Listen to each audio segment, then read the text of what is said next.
नमस्कार दोस्तों, visa hub Hindi देख रहे सारे दोस्तों का स्वागत करती हूँ शो में। और मैं सबसे पहले बात करूंगी डॉक्यूमेंट चेकलिस्ट की। अब कई बार हमें कॉल्स भी आती हैं, पूछा जाता है कि ये डॉक्यूमेंट लगाना चाहिए या ये डॉक्यूमेंट लगाना चाहिए। तो जो डॉक्यूमेंट की कंफ्यूजन है वो मैं सबसे पहले दूर करूंगी। सबसे पहले आपको ये बताऊंगी कि कौन से डॉक्यूमेंट आपने कनाडा टूरिस्ट फाइल में नहीं लगाने। सबसे पहली चीज आती है आपकी सीए रिपोर्ट। सीए रिपोर्ट नहीं लगानी है आपने। दूसरी चीज क्या आती है? दूसरी चीज आती है प्रॉपर्टी इवैल्यूएशन रिपोर्ट। सो ये भी नहीं लगानी है। ये कब लगानी है? अगर प्रॉपर्टी आपके नाम पे है या आपकी वाइफ के नाम पे है तो आपने ये डॉक्यूमेंट लगाना है। अदरवाइज अगर जो प्रॉपर्टी है वो आपके पेरेंट्स के नाम पे प्रॉपर्टी है तो आपने प्रॉपर्टी इवैल्यूएशन रिपोर्ट अपनी फाइल में नहीं लगानी है। सो ये दो डॉक्यूमेंट है जो आपने नहीं लगाने हैं, और कब लगाना है वो भी मैंने आपको समझा दिया है। अब बात करते हैं वो डॉक्यूमेंट्स की जो आपको चाहिए होते हैं, मेजर डॉक्यूमेंट्स। सबसे पहले तो बैंक स्टेटमेंट चाहिए होती है जो कि 4 मंथ की कंपल्सरी है।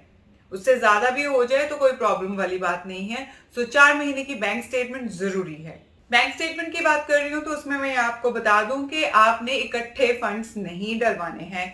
सबसे बड़ी गलती ये की जाती है, जब इकट्ठे फंड्स डलवा के अपना कनाडा का टूरिस्ट वीजा अप्लाई किया जाता है तो वो रिफ्यूज हो जाता है। सो ये गलती आपने नहीं करनी है। बेहतर है वेट कर लीजिए, नहीं तो रिफ्यूजल आपको मिल सकती है।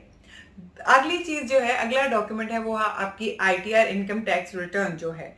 उसके लिए भी कॉल्स आती है कि आप हमें बताएं कि कितनी आईटीआर हमने भरनी है।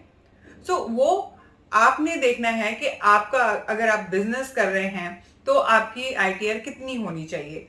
अब कई लोग क्या करते हैं, एफिडेविट ऑफ सपोर्ट लगा देते हैं। आपने अपने खुद के अकाउंट में 10-12 लाख होता है, फिर भी वो पेरेंट्स से एफिडेविट ऑफ सपोर्ट लगा देते हैं, तो वो आपने नहीं करना है। अगर आपके पास फंड्स हैं और वो सफिशिएंट हैं आपके घूमने के लिए तो आपने एफिडेविट ऑफ सपोर्ट अपने पेरेंट्स से नहीं लगवाना है। और एक बात मैं यहाँ पे और बताना चाहती हूँ, वो ये है कि जब हमारे पास कोई एनरोल होता है तो हम जो चेकलिस्ट बनाते हैं वो जो क्लाइंट है उसकी प्रोफाइल को समझकर फिर उसको डॉक्यूमेंट चेकलिस्ट प्रोवाइड करते हैं। पहले प्रोफाइल को समझना पड़ता है, उसके बाद जो रिक्वायरमेंट है वो डॉक्यूमेंट्स लगाते हैं।